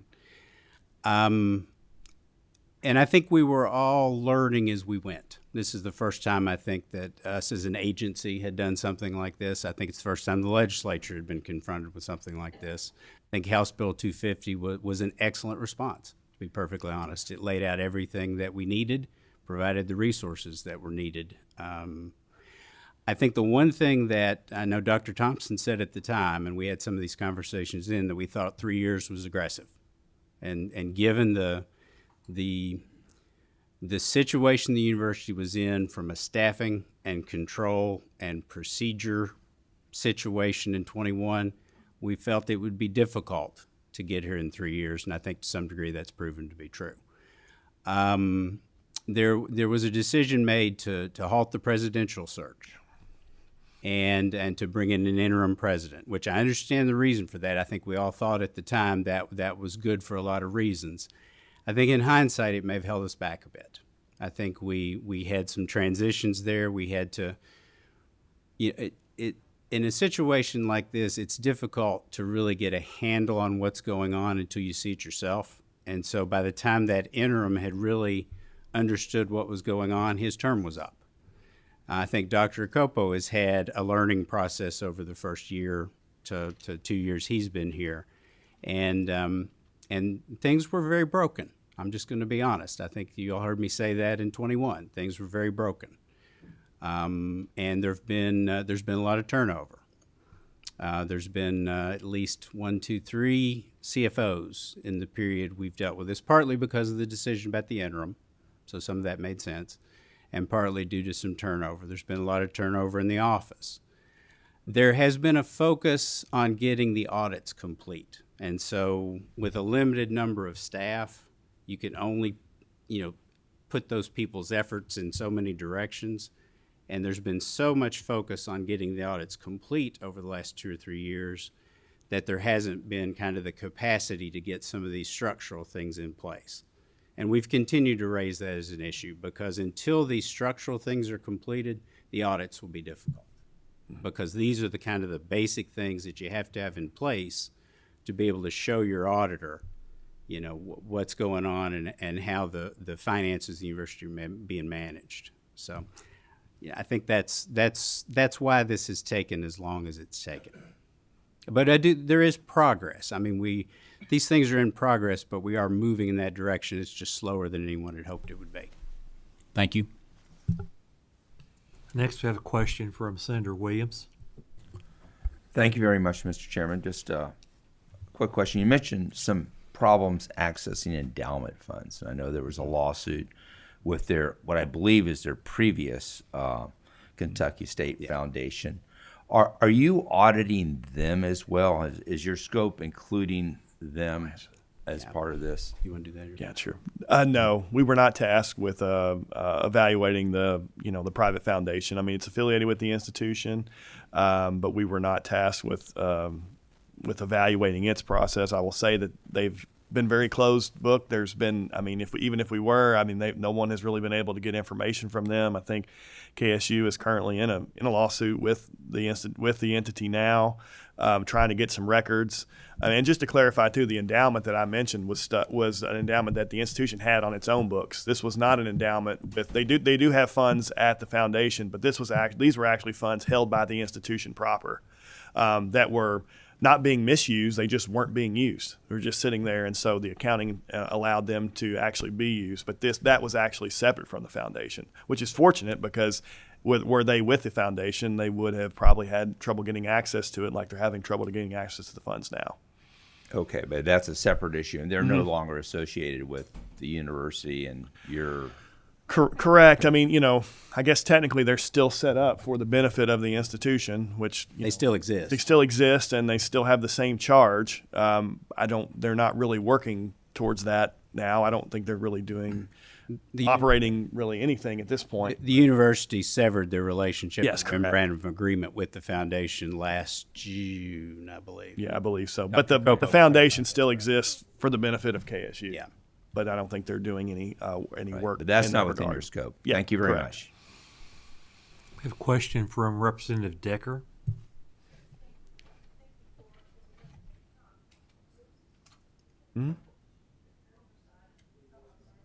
Thank you, Travis, for this presentation about House Bill 250 and the oversight of the Management Improvement Plan. But I mean, in my question, and thank you, Mr. Chairman, I want to talk just a minute about your change in the way you report data and the interactive data on your website. You and I have talked about it privately. My fear is that the new way you present the data is less transparent, and I think the public needs to have full confidence by being able to check and look in a transparent manner. As you know, the legislator used your very excellent transparent data to learn that after 14 years and hundreds of millions of dollars being spent on DEI initiatives on our public universities, that the enrollment of minority students had plummeted. In fact, using your data, we saw that there was a decline in in-state low-income minority enrollment, a small uptick in out-of-state non-low-income minority enrollment. And so you and I talked about the fact that that data still needs to be on your website, and I appreciated seeing that it is on there in some small print that you can click on and then go through 3 or 4 other pages to get to that data. And so I wondered if you could explain why those changes were made, and if you would reconsider putting the interactive data fully in less than 4 or 5 steps. Sure. So we're in the process of revising our data website. We had we found that in responding to most constituent inquiries, actually having to go through and parse through the data center and create your own reports essentially was holding some folks back. So we wanted to put out more, should I say, canned reports that show the things that we were being asked about most. However, the intention was not for the interactive data site to completely go away forever. This was a work in progress. We put that piece up first that I mentioned about the canned reports. Plan on and maybe it's already up. I was actually out all last week. I don't know if it's already been put up yet. Maybe it has. The links to the interactive data website will go back up on our website. We're just trying to figure out how to make it interact with what we have changed it to. But it will be out there for folks to see, and there's no intention of hiding that. We want to make sure that it's prominent and displayed so folks can get into it if they want to. That's certainly not the intention, but it's a work in progress. I appreciate your patience on that. You know, you and I, we've had conversations about it. We're working to get it where it needs to be. Since I know that you're in there a lot, I'd be happy to get your feedback as to how we can improve it once we kind of get it to where I think it should be. But appreciate your patience, and we'll work on it. But we love transparency. We want folks to be able to put stuff out. And allows you to ask some of the questions that you've had recently, and that's been very helpful in our conversations and other conversations that I had with other members of this committee. So there's no intention of it going away. Thank you. Brief follow-up. Sure, briefly, please. Because there's so many of us who care about the numbers of low-income students, can you tell us why your reporting on 24 and 25 in any data set fails to allow the link for low-income students? Yeah, it's so we get preliminary enrollment data that we actually publish quicker than the federal publishes it on the IPEDS website. Like a lot of this stuff you can go on and look at for any institution on the federal website. We actually get what I call preliminary. You know, it's the final data collection. It's the end of the final formal data collection is at the end of the academic year, and so. But we get some information earlier, and in keeping with transparency, we put that out as soon as we can, right? So we have the things that we know, so folks can see that information. It does not include the income designation. That flag on the data only comes with that annual report. So that's why you can see prior years, but not for this current fall, because we don't have the data yet to show whether or not those students are low income. We will have it at the end of the year. We just don't have it now. So that's the only reason. But instead of keeping all that data, behind the scenes, we wanted to put out as much as we can. So that's why there's a blank in there for that designation. Thank you. There's a blank for 24 and 25, but thank you, Mr. Chairman. Travis, Greg, I do have a few questions. You all send out a monthly report that I get, financial report update on the management improvement plan, which I read. And I'm looking at the June report. I will just say I have concerns based on the financial numbers that I see. Not sure I know where to start at.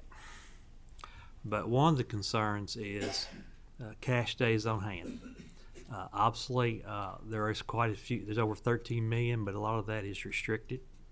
So when you take out the restricted cash days on hand, you're left with 2 days cash on hands. I'll look at the end of your June report, that last page. You all are predicting that KSU will end fiscal year 25 with a budget deficit of around $2.5 million. One of the most troubling things that I've seen looking at the financials is the unpaid student debt. That has been a history of that. I know I've talked to President Opaka about that. They've made improvements in the past, but that number is rising to an alarming number. The budget, actually budgeted in fiscal year 25 close to $900,000, but that number as the end of May is $3.1 million. And you go back over a history, there's already been over $20 million of non-enrolled student debt that's been written off the books. What can be, I'm just going to be upfront and honest. I believe that KSU has made a lot of great policy moves. We've seen enrollment goes up, but the financial situation, there are troubles. There's a warning letter from Sachs. It was reissued in December of 24.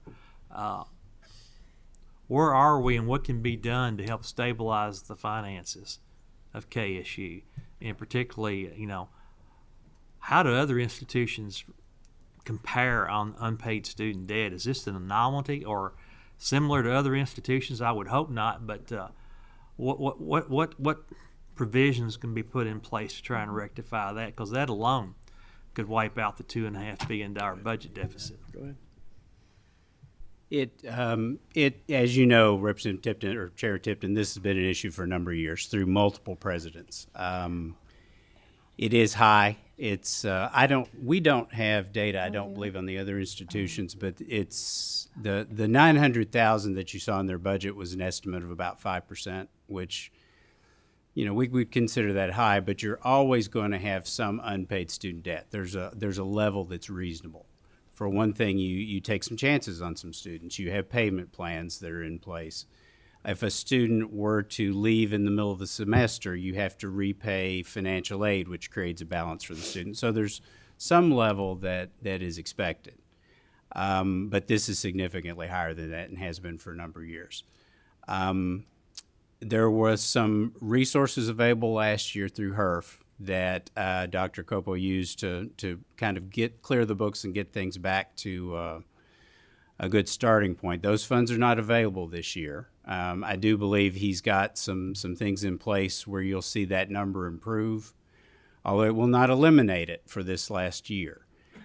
We've been assured that the university is going to take the steps necessary with this incoming class this fall to address this. They're advancing payment dates and the payment calendar, a big challenge. And as some of you all know, I was the chief financial officer at KSU a couple of times, and so I've lived this.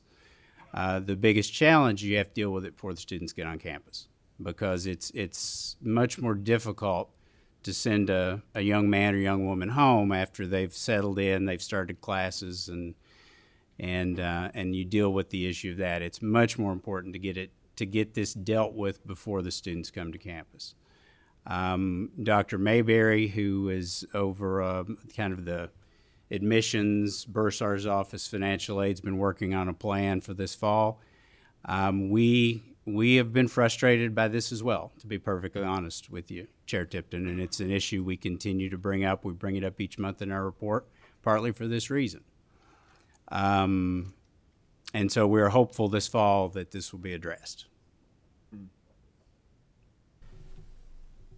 CPE in House Bill 250, there were $15 million appropriated, 5 in the first year, 10 in the second. I know it was CPE's intention to use those funds to help support an online program. Mm-hmm. I noticed in the report that there was a reallocation of $2.8 million of those funds, basically to take away from that to help support accounting and audit functions. Could you comment on that? And where is the status of those online programs you're hoping to develop?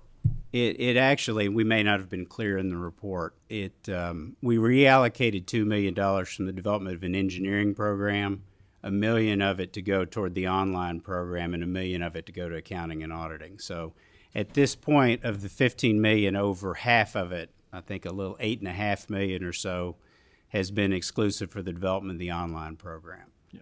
And the university's developed a number of, I believe, 6 online bachelor's degree programs, 3 or 4 online master's degree programs, 4 certificate programs, and of course the doctorate of nursing practice. So the program, we're a little bit behind on that, to be honest. We're about 6 months to a year behind where we hoped we'd be on online due to some delays in getting some positions hired on campus and some coordination with the residential campus and the online.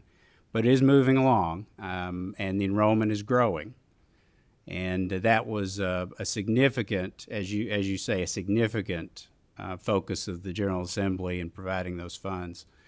A significant chunk of the remaining money has been used for accounting and auditing support, to be perfectly honest. The university's engaged consultants to help get the records in shape and have had those in place for about 2.5 years. They're not cheap. They have done good work, and they're a large part of the reason that the 21, 22, and 23 audits are complete. And then I think you may remember Interim President Johnson used a fairly, probably $3 million of that for some facilities issues that needed to be addressed. So that's where the majority of the funds have gone. Then also we had some studies that were required as part of the management plan on athletics, philanthropy, the salary studies. So, most of them have been, I think everything other than the online piece has been in support of specific objectives in the management plan. And we expected, when we projected what the online program might take, we thought it might be about $1 million more, and knew that if we went ahead and allocated it, then all of it would be used by the end of the period, and we would be able to recapture some of those and redirect them for that purpose. So, and I forgot one thing. Yeah, go ahead. About we also asked the university to reserve the remaining $800,000 in case it was needed for the online program in the next 6 months. Mm-hmm. Well, thank you all. Stick around and maybe more questions in a minute. At this time, I'll ask our representatives from Kentucky State University to come forward and give their presentation today.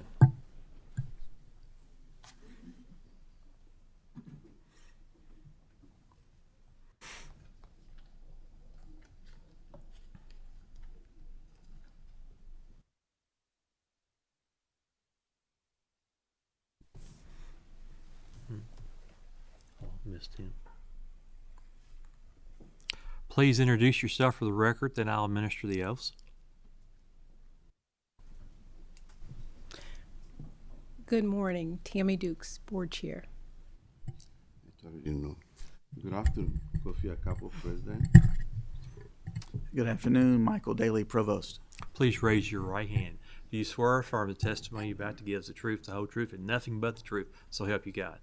Yes. Thank you so much for being here today, Mr. President. Please proceed. Actually, we did not come with a prepared presentation. We just want to be able to answer any question you may have out of the presentation that CPE gave. That's fair enough. We did have a question that I just now saw from Senator Thomas. So is your question be appropriate at this time? Or did you want directed towards CPE staff? My question wasn't related to... Thank you, Chairman Tipton. My question wasn't related to the report by CPE. I had some other questions that I wanted to ask President Capo. Oh, please proceed. Okay, thank you.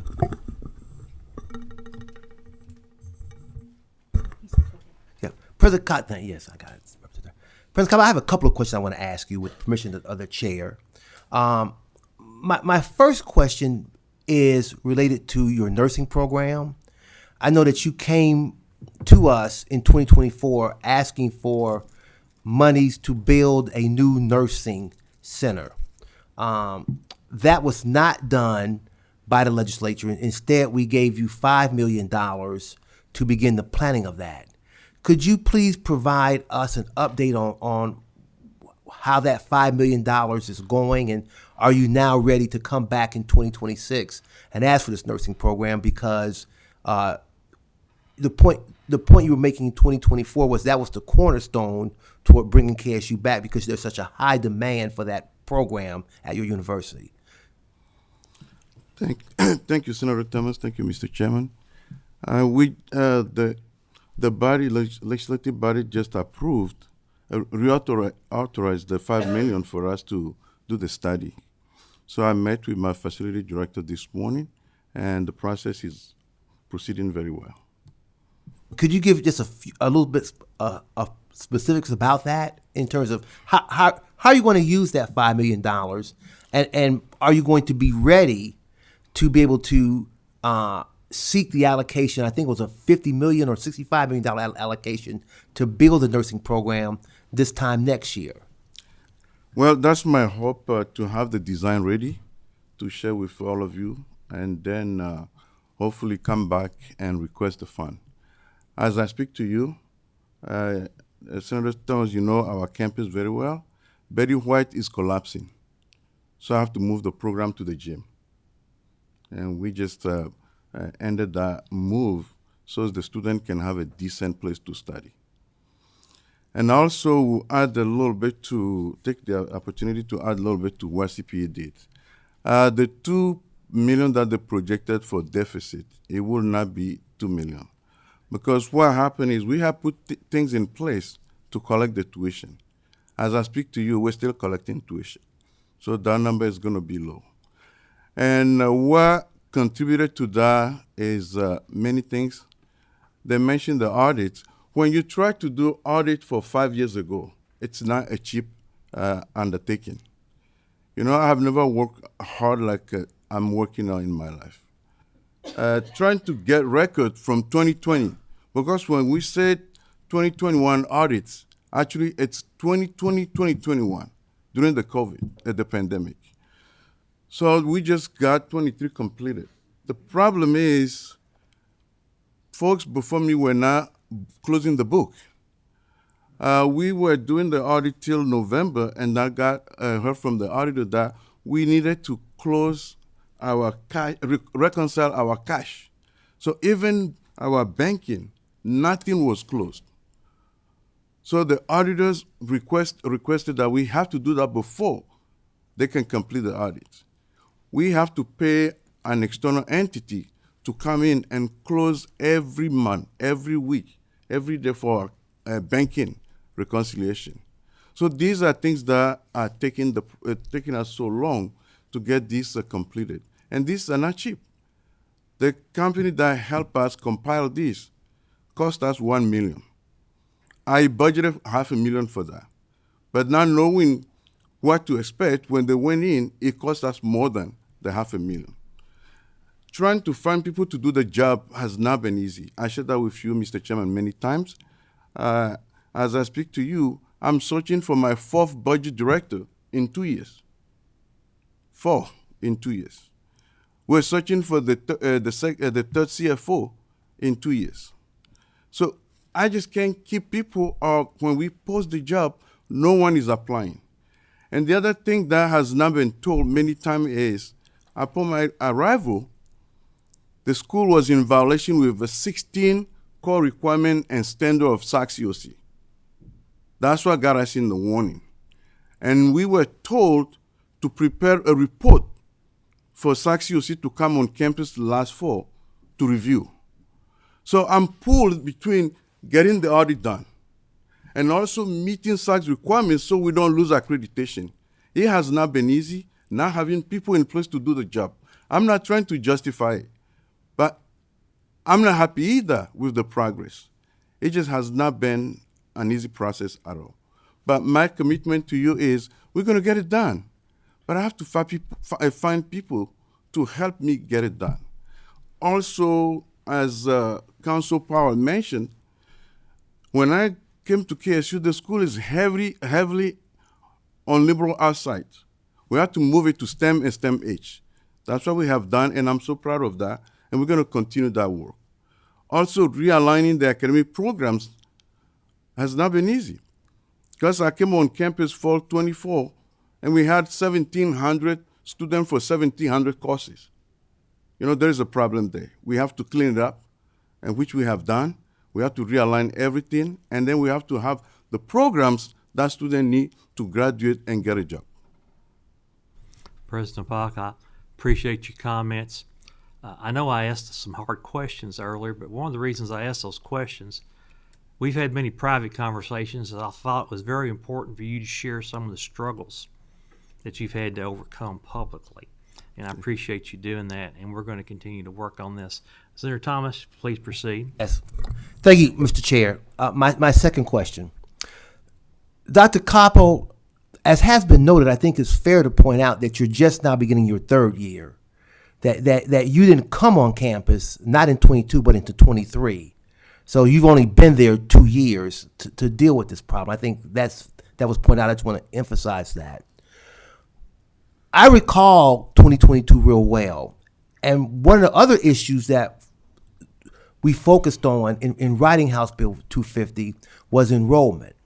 And that KSU had to increase its enrollment, particularly with regard to Kentucky students. Could you speak a little bit about that? I'm not negating the importance of finance, but I do want to ask other questions as well, and enrollment is certainly one of them.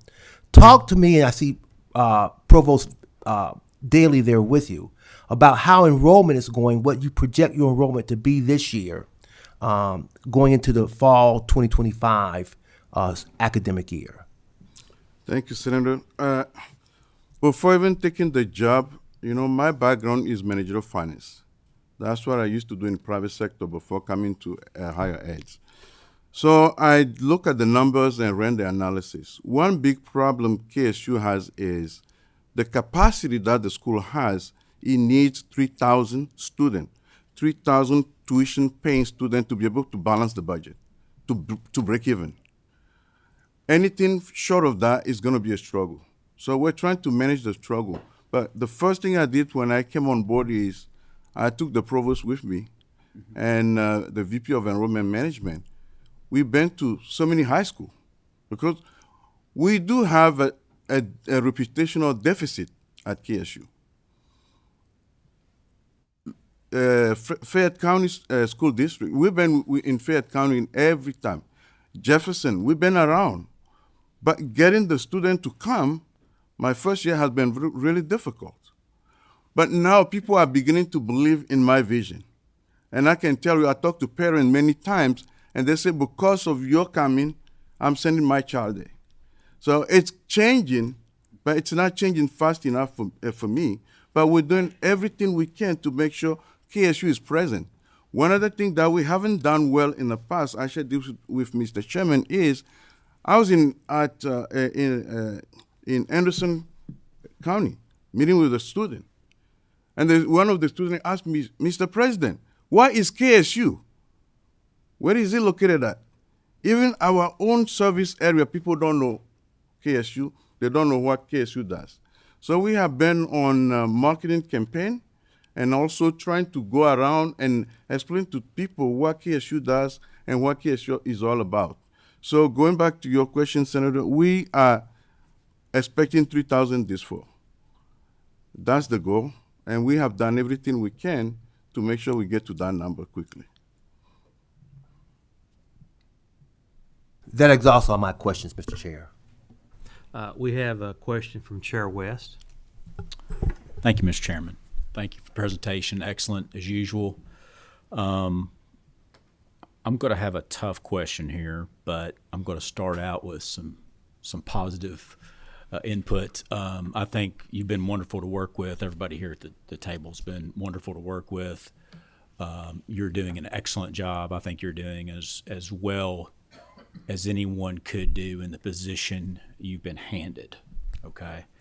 My question revolves around the nursing program and that future, what I think is going to be a future ask. And so we're here in July. We go in January into session. As you know, 5 months will move pretty quickly as we go into session. And I'm assuming there will be an ask for this investment. And I ask this question in a positive light to try to help. I want to see KSU succeed. I want you all to get to the right place. And so we're asking this question early, here in July rather than January. So as we listen to the testimony here today, we've heard so far that there's a problem with the cash on hand. Whether it's $2 million or zero, that's still tight, whatever that number is. CP has testified that we're just now in year 4 starting to institute some low-level financial controls, some account receivable controls and things of that nature, account reconciliation controls. Audits are not current. They're close. They're a lot closer than they have been, but we're still not quite there yet. We're having problems with retaining budget directors and other staff that oversee these tasks. And then most importantly, probably really is making sure that SACS accreditation remains intact. Good news is we have Dr. Pruitt coming online with SACS, and so that helps, but still that's a key component. So with all these, what I would call extreme headwinds, why should we as a legislature see these things and still strike that check for a $50 million outlay for a new program? Well, thank you, Mr. Chairman. You and I have been working since I came to Kentucky. I'm here before you to tell you that we're going to fix the problem. I have full confidence As a former CFO, I know how to fix it. I just don't have the manpower. But this morning, I interviewed for a new position, a replacement. Tonight, we'll be interviewing for budget director.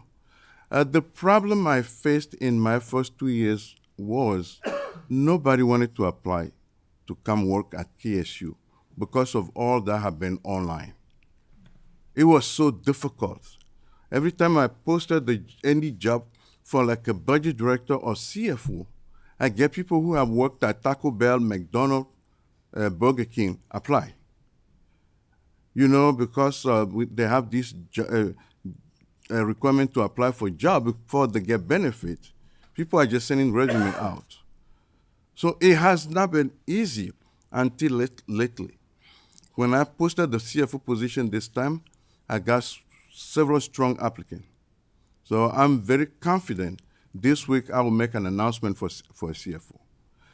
I'm also confident for the first time since I've been here to get solid 10 or 11 applications for budget director. So we're going to make that announcement hopefully next week as well. As we begin to get qualified people to now be interested in KSU, I think we're going to solve this problem sooner than later. It's going to be pretty quick. We also have some problem where CPE just mentioned. Not closing the book has to do with people not having the right people in place. Some didn't even know what to do or what that means. But we're training people now, and we're doing everything we can to make sure people understand what needs to be done. And we just got a new controller who is a CPA who understands how to run accounting. So it's all coming together. But it has taken me too long. Even I have been getting on the phone calling people, can you come work for me? People who worked for me before in the past. They say, yeah, you need to convince me that KSU will be around a year from today. So that question doesn't come up anymore. People are beginning to have confidence that the school is in the right direction. So, Mr. Chairman, I'm here to tell you we're going to fix it, and it's going to be better and greater than it has been before. Thank you. Appreciate that. We have a question from Senator Williams. Thank you very much, Mr. Chair. I know one of all the many problems that you inherited from previous administrations that you're still dealing with, we've heard these.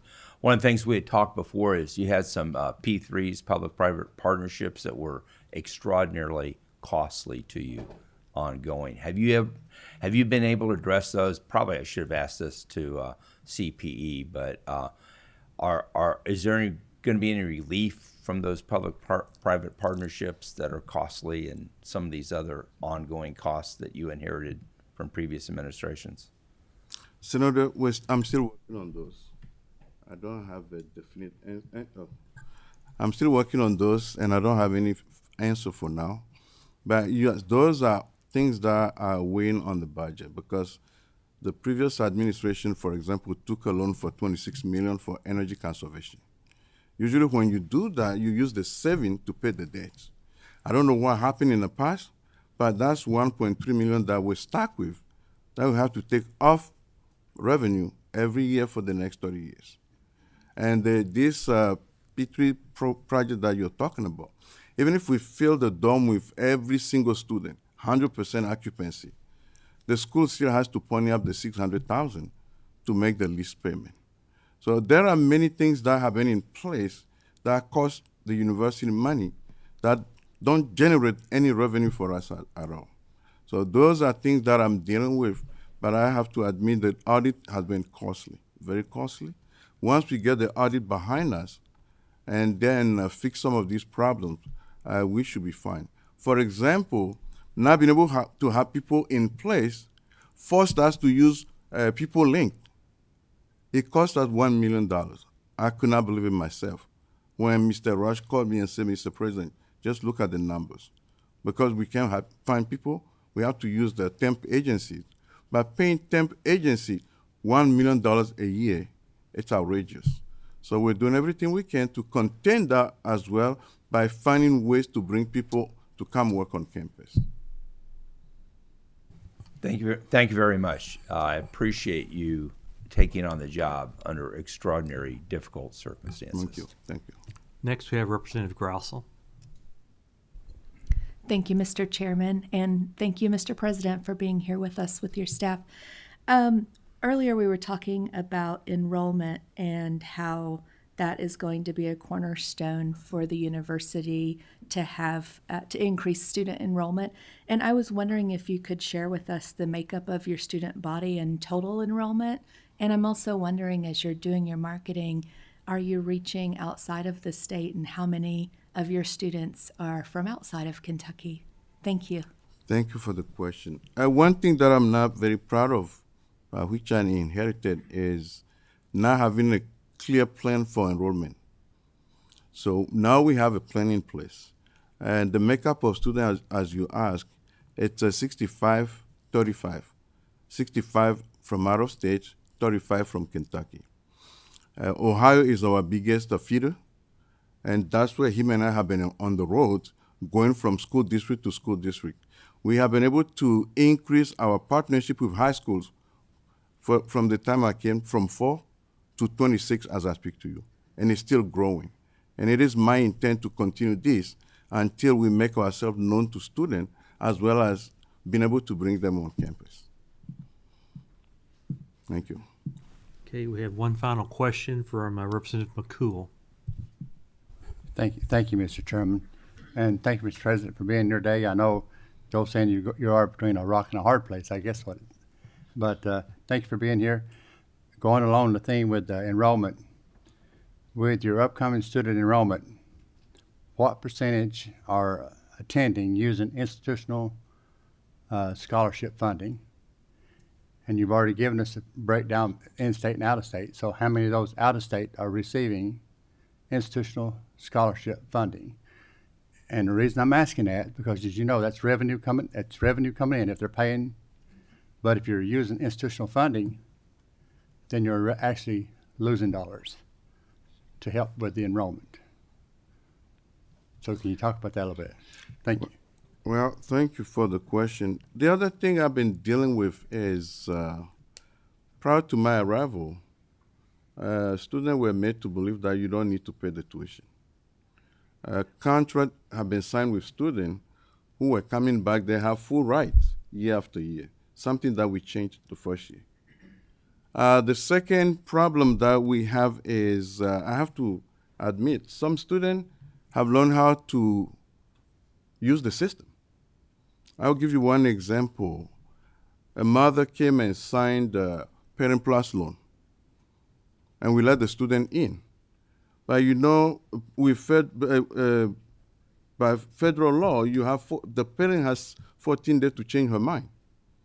So 3 days in, the parent went in and canceled the Parent Plus loan. Unbeknown to her, by the time we realized, oh, this student still had balance, it was already late. Do you kick that student out of class, or do you keep that student? So we have many things that we're dealing with, but institutional aid for us is a bit high. And my intent is to find a way to reduce that, because for last fiscal year budget, we budgeted $5 million, because one thing we have done, and we did not know the impact of it when we made our projection, was also to do a contiguous state discount. But what it turned out to be was it was more costly than what we anticipated.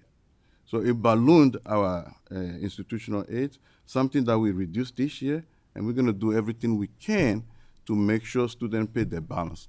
So one example I will give you is they wouldn't get in the dorm if they don't make the payment. Because in the past, we have allowed them to move in, and then getting them out has been difficult. And also, my first year and leading to the second year, one day I lost my entire financial aid team. So we did not know students who have aid package for them. We did not know who don't have any aid. As a president, it would be a mistake on my side just to lump all of them together. So we allowed them to stay in until we get the financial aid situation taken care of. But then, by then it was already late. We got some students with balance that we tried really hard to go after them, but we were not. We were successful with outside money, but it wasn't 100%. So this year we're trying to, it's difficult to fix problems that have been there for years. So all I need from you all is to bear with us. We're going to fix it, as I said earlier. It's taking longer.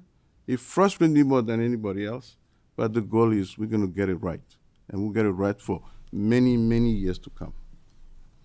President Apaka, Provost Daley, Chair Dukes, thank you for being here today, and I certainly appreciate your hard work and dedication. Senator Williams has one brief comment. I thank you, Professor Dr. Capo, for your courage in doing this. I'd also like to thank Chair Dukes for her courage. She has been here.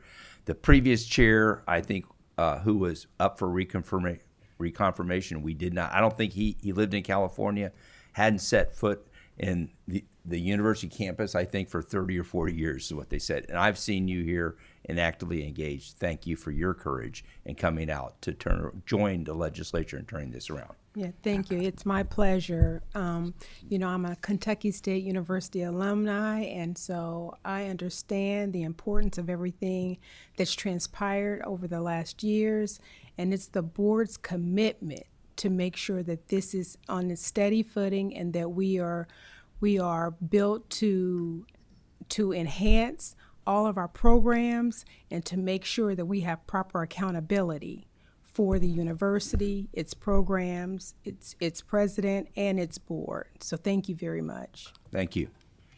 Thank you, Mr. Chair. Thank you all so much. Our next agenda item, we have a brief update on futurity.org. If you all come forward. Please make sure your microphones are on and identify yourself for the record, and we'll get going here.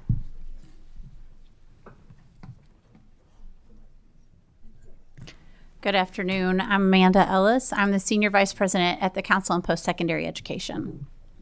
And I'm Jessica Fletcher. I'm the Program Director for Partnerships and Outreach at the Council on Post-Secondary. Please raise your right hand. Do you swear or affirm the testimony you're about to give is the truth, the whole truth, and nothing but the truth, so help you God? Yes. Please tell us all about Futurity. Yes, so I'm glad we get to end on a positive note, and we will be brief because we know you've been in a long meeting. So Futurity, for those of you who don't know what this is, it is actually the result of a great partnership that started with the P20 Council, the Commonwealth Education Continuum, to really make Kentucky's opportunities in career and training and education worthy and accessible for all of our citizens. And so what this is it is one-stop Kentucky-specific web-based platform, excuse me, that offers different career paths using all Kentucky data.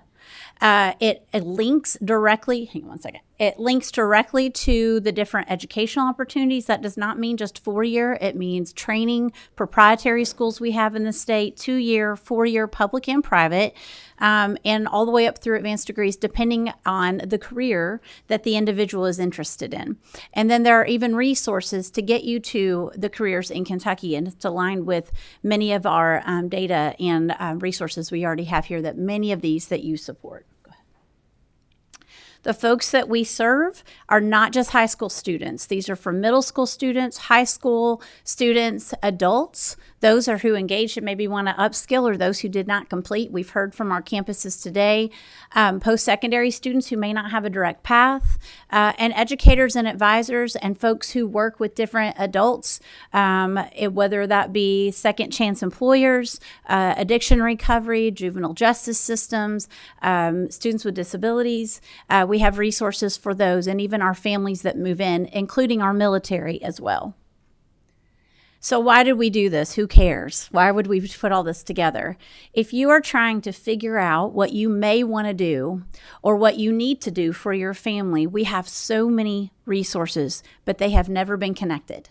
And so if you try to find these or know what they're called, it is a long search. You can ask anybody who helps adults or students try to navigate the many resources. So as you all have put into place Students' Right to Know, we have all of the transparent information about our institutions, but it's not utilized because it's not easily accessible. So we use that data center or that database. We have the career centers that offer jobs in Kentucky. We have Kia that manages the financial aid. KY Stats has a plethora of reports on occupational outcomes, the needs through 2032, depending on where you're looking, commuter paths, all of it. There's FAFSA that we're asking students to fill out, Work Ready scholarships that you all support to get people into the workforce of the high needs without a lot of debt.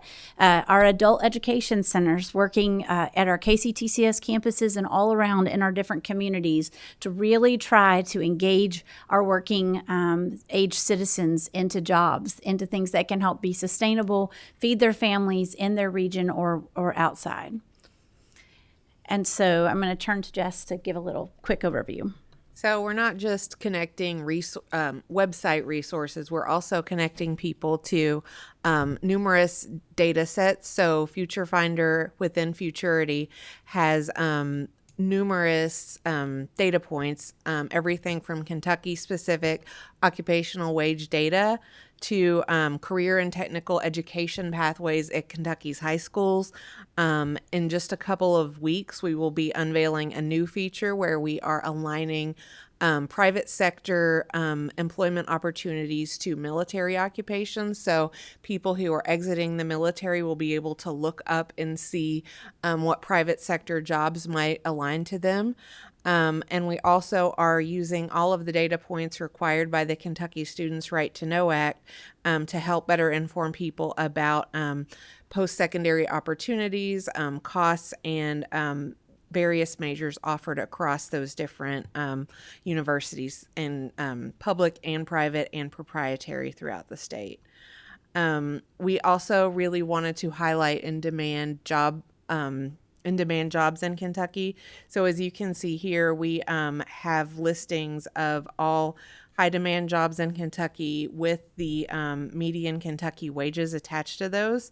If you click on the Learn More button, you're going to see a job description. You're going to see the projected employment through 2032. And all of that data is thanks to a great partnership that we have with the Kentucky Center for Statistics, who have helped us to develop the data elements within this platform. And then once again, we also wanted a way for people to better understand the Kentucky Workforce Innovations Board 5 identified high demand sectors. So if you click onto any of those sector areas within the site, you're going to see information about jobs specific to those sectors, as well as we are connecting people to information about scholarships like the Kentucky Work Ready Scholarship and Keys for people who are interested in utilizing those state scholarships to further their education. So to give you a brief overview, and we hope that you dig into this and look at the Future Finder, this is kind of what we're talking about. So we have over 700 careers that is in our database, and all of the data that are produced on here on these cards are public. But they're not always easy to access and dig into. So this is one example. So if someone is interested in nurse practitioners, it'll show that it's a high demand, what level is needed of education, and then you can also see the salary, so the range from early, typical through experienced. What makes this unique is this is Kentucky data.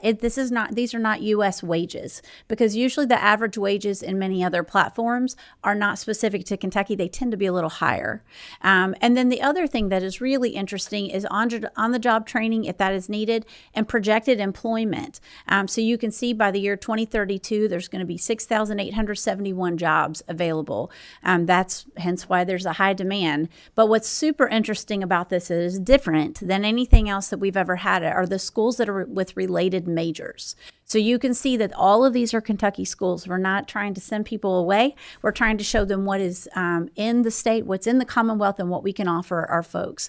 And so you can see the whole list. And when you click on that, and we'll show you what that looks like in a minute, it takes you to the application page where you can explore. You don't have to search.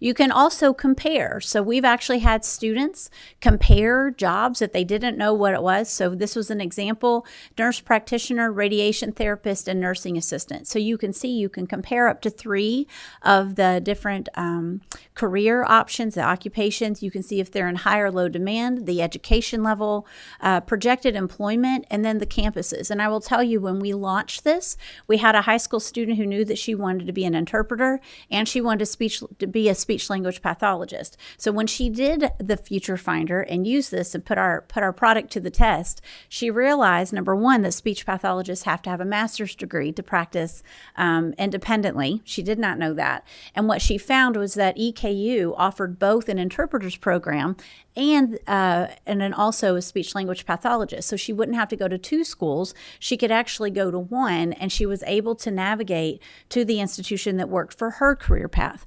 It is all different depending on what you choose and how we have it listed. Okay, go ahead. So when you actually look, if you were a middle school student, the image on the top screen, we actually have been able to work with KDE, and this has never been done, to actually identify the career pathways offered in the high schools and the area technical centers. So we had talked actually with Senator Reed earlier today, just in our meeting, about the importance of middle school students understanding what's out there, what is available. Nothing is unworthy. It's just, how do you get there? How do you get trained? How do you get certified to do what you need to do? And can you make a living wage out of that? Is it in your community? And so this actually shows our younger students and even our high school students what pathways are offered with that. And if there is an area tech center, how that also is shown. Every high school in the state of Kentucky, public high school, is listed. When you look up a college, one of the colleges for the majors, what it will show you is what you have in your students' right to know information that Jessica mentioned before: the median loan debt, the wage after 5 years of completion. If it says median time to completion and it says data not available, it's because the N size is too small. And so that is just protecting the innocent on that information. But percentage of graduates employed in Kentucky, and it will show you the degree level that you need or certification that is needed, just to give you an idea when you look at different parts of the Future Finder.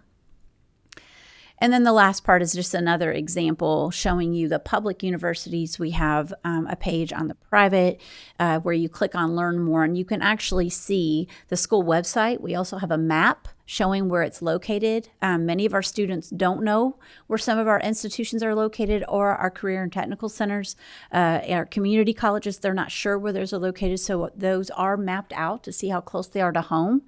They also have the school website, and we have a direct site to the application. So it is very easy to navigate. And the goal of this was to take what we have available, what you have made available, and make it user-friendly.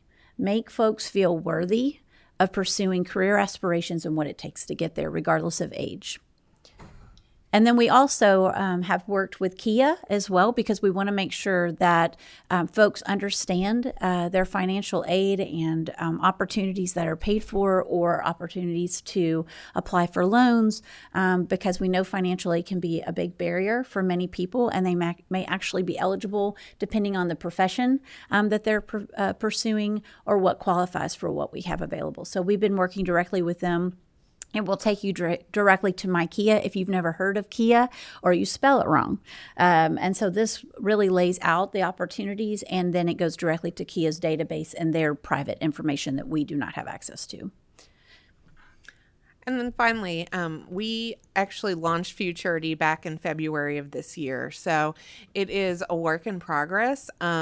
We are, as I mentioned, getting ready to launch the military alignment data piece, but we're also working on several other projects that would help people easily be able to identify apprenticeship opportunities, related scholarships, and even look up if say they wanted to be an electrician, they could look on the electrician job description and also see where in Kentucky what businesses might be offering jobs, and click on that link and navigate a little bit better. We also want to add a cost of living calculator so people can put into context the wages that are available and how that might look as far as where they live in Kentucky and what their cost of living, such as their housing costs, medical costs might be, and better be able to contextualize those real life living expenses once they exit school. So the last thing I'll say is that this was created not in a vacuum. We were able to speak to over 1,200 Kentuckians in the development of this. So we conducted focus groups with middle school students, high school students, parents, advisors, counselors, university folks, employers, communications people, adults who have come out of being incarcerated, who are in recovery. We have talked to the Department of Juvenile Justice, area tech centers, anybody who will talk with us, and to really help us modify this to be what they need. Lots of parents, lots of people saying, where was this when I needed it? And then we are conducting continuously providing presentations for anybody and working with folks. We are also have a workforce work group that is guiding us through the eyes of an employer. We're doing the same with campuses, and then we hope to start up another student group. They really guide us on what meets their needs and with additional adults in different scenarios. So that is our very brief overview. Representative Tipton, we were trying to keep it high level, but are open to any questions. Thank you, Dr. Ellis and Jessica. I appreciate your presentation. I've heard very good comments on Futurity. I will apologize to the members due to time constraints. Sure. I will not be able to take any questions from members today. We do have an administrative reg to hear, but I encourage you to reach out to Dr. Ellis or Jessica. Please. Privately, they'll be happy to talk to you, and please share this information with your constituents across the state. Thank you so much. Thank you very much. We do have a consideration of a referred administrative reg. I believe EPSB is this EPSB reg, I believe. If y'all come forward, it's not. Whose reg is it? KDE's reg. All right. We all in the same building. I do believe we do have Representative Kleins. Do you have a question on this? You talked to me privately. I have. You do not. Okay. I have not. Kane, Representative Massaroni has a question. Okay, go ahead. This reg. Sure. Thank you for your question. This regulation's been on the books for some time now, and it deals with the removal of various school officials from their position. Statute directs us to have a regulation in place to address this. This regulation came up for its 7-year review under the normal process where all administrative agencies have to review their regulations, determine whether they're going to expire, be amended, et cetera. And at that point in time, we noticed that in 2021, the General Assembly amended the statute that gives us the authority to promulgate this regulation and struck local school board member from the authority of the State Board of Education to remove those individuals, but it still remained in the regulation. So we updated the regulation accordingly to also strike local school board member. Thank you. Can I do a quick follow-up? I know we're briefly, short on please. time.